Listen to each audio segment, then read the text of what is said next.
আসসালামু আলাইকুম, কি অবস্থা সবার? আশা করি সবাই ভালো আছেন। আর অনেক অনেক ধন্যবাদ যারা আমার ভিডিওগুলো দেখছেন। শীতের শুরু থেকে শেষ পর্যন্ত রসমামা আমাদের বাড়িতে আসে, রস দিয়ে যায়। তো শেষের দিকে এই যে রসমামা আবারও আসলো। তো দেখেন মানুষের কত ভিড় আর কত চাহিদা এই রসের প্রতি।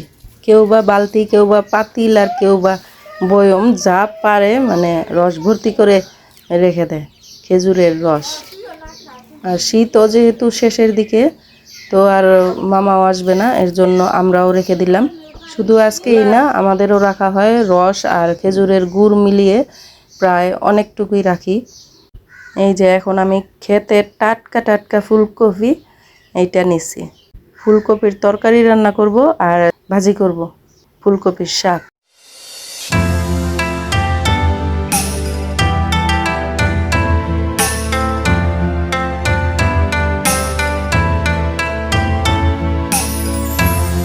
বাবু আবার যে লেবু পাতা নিয়ে আসছে, শাকে দিব।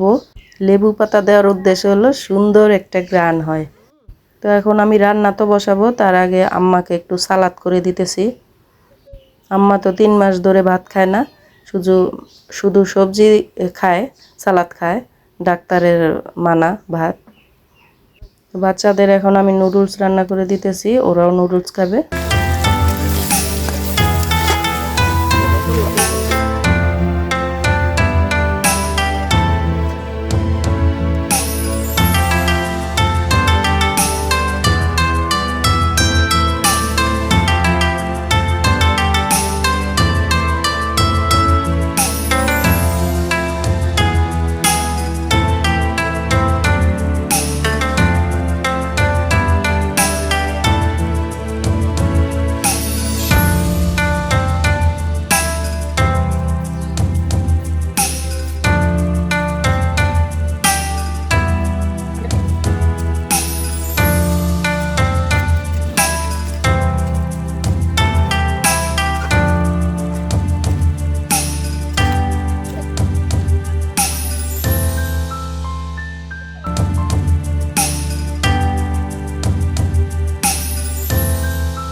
এদিকে পাটিওয়ালা আসছে, তো আম্মা বলতেছে যে 2টা পাটি রাখি, গরম যেহেতু চলে আসতেছে, আর পাটি বিছায় বাবু খেলে আমরাও বসতে পারি দুয়ারে। তো এখন 2টা পাটি রাখলাম।